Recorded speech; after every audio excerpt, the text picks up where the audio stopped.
Agents again are bracing for more of the trouble that they can see when these people gather and they get out of hand. We're hoping that doesn't happen today, but it can happen, and it happens on Fridays. Well, here's Border Patrol Chief Greg Bovino, who's in charge of Operation Midway Blitz in Chicago. This is a cult. This is cult behavior. These individuals oftentimes don't even know why they're protesting ICE and Border Patrol in their communities. The level of violence that we're seeing is unprecedented. We go hard and we accomplish the mission legally, ethically, and morally. And whatever city we're in, wherever we're at, whether it's Charlotte, Chicago, Los Angeles, or anywhere else, the illegal aliens and bad guys are going to jail and they're going to be deported. Well, some of those protesters posted this video, and you make up your mind if this is gross. People smashing a piñata, and it's wearing an ICE jacket with Chief Greg Bovino's face on it. Now, remember, he's already faced death threats, and they've made arrests on those threats against him. Garrett Tenney is outside the facility. Garrett.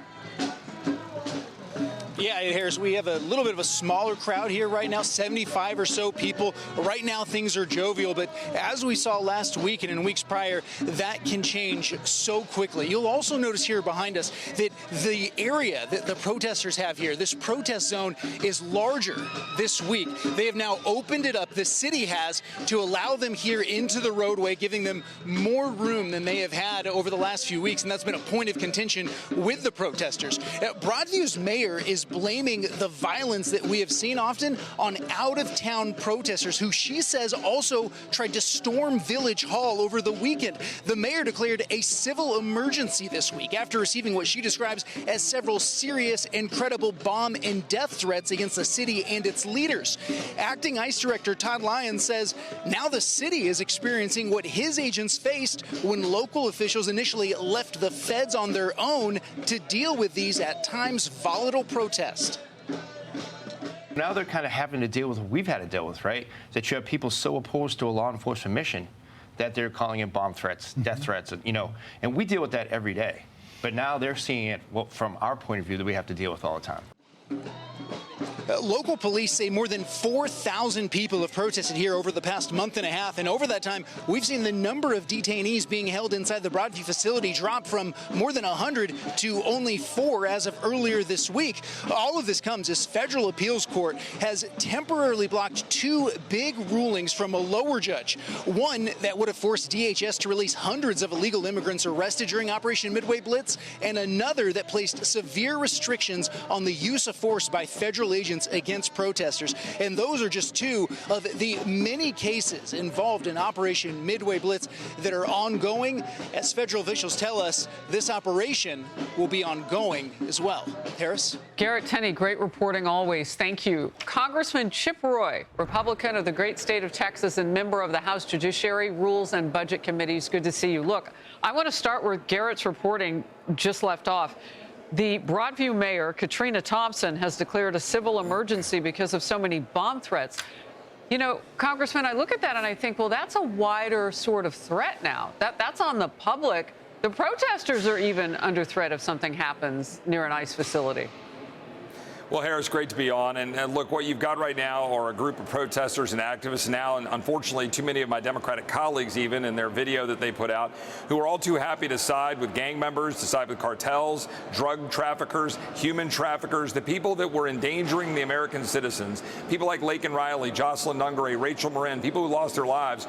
There are 330 million Americans, and almost all of them are happy to have safe streets, secure borders, watching Tom Homan, the President of the United States, Secretary Noem, Stephen Miller, all leading ICE and Border Patrol and giving them the tools they need to carry out their work, as Congress did when we funded them in the big, beautiful bill, and as we've stood behind them. That's where the American people are. But Democrats and now these protesters and these mayors, they're on the other side. They're siding with the criminals. And guess what? They're getting a little taste of the civil unrest that they've created. They've created this environment, and now the people that they are supposed to be looking out for, they're suffering because they've created the chaos. Yeah, that's true. And there are always unintended consequences when people get violent. I mean, it's just the nature of the beast. I want to go here. The president and Republicans are calling out 6 Democrat lawmakers for this video. Those Dems are military veterans themselves, and they are calling for service members to defy orders. They do not say exactly what those orders are or even might be. President Trump called out the video, saying it's seditious behavior punishable by death. Well, that would be because it's treason. And here's what he told Brian Kilmeade just today. I'm not threatening them, but I think they're in serious trouble. I would say they're in serious trouble. I'm not threatening death, but I think they're in serious trouble. Today's a different world, okay? It's a softer, it's a meeker, milder world. But I will say this. I think what they did is really bad. The hatred is pretty strong. But what they say, you know, essentially don't follow the orders of the President of the United States to the military? Do you worry that some of your guys are going to say no? Young privates and young corporals and young sergeants, and they're not scholars. I can say if I ever said that and there were a Democrat as president, all hell would have broken. Retired Lieutenant Colonel Robert McGinnis has a new opinion piece called Dangerous War Games, telling service members to resist Trump invites pure chaos. And here's his argument. The moment troops begin treating political disagreements as legal violations, discipline collapses, and the military becomes an arbitrator of domestic politics. This is a slippery slope if you look at that. Congressman, what's your reaction? Yeah, well, you notice that none of these folks have brought out anything specific. They use phrases like lawless or even that op-ed you just wrote. It was vague generalities because the fact of the matter is the president is the commander in chief. And I stand with the president in targeting these lawless cartels that are endangering the American people. I think the president is doing what the American people want. Look, as someone in Congress with oversight, we're watching, we're getting briefing to make sure we understand what's happening with targeting these boats in Venezuela, with what's happening in our country. But the American people are sick of the lawlessness, the wide open borders of Democrats who literally don't know what time it is in America, when we've got an onslaught of the Islamists and the Marxists who in an organized way are attacking our country, proliferating into our country, groups like CARE, which I introduced legislation to take their tax status away, all of the organized efforts to flood the zone with people that are endangering us and undermining Western civilization. The president wants to defend America. That's his job as commander-in-chief.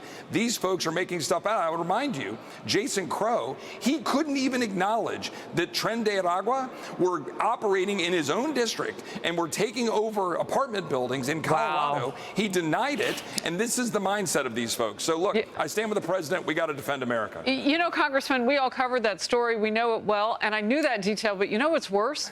Time. Because now on the other side of that denial of TDA being right there in his own city, it looks horrible. Yeah. People have died. I mean, this is bad. Take a look at this exchange between our own Martha MacCallum, who had with this Democrat Congressman Jason Crow.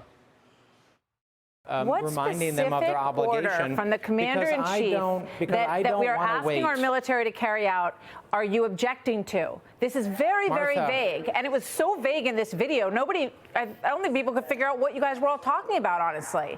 Martha, Donald Trump has made a series of very disturbing comments and suggestions that would violate U.S. law and put our military in terrible positions. Again, we are only talking about unlawful orders versus lawful orders. That is the distinction. You just haven't outlined what any specific unlawful order.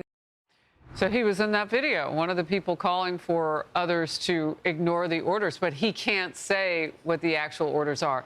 Is this TDS? Is this Trump derangement syndrome? Because he did mention Trump.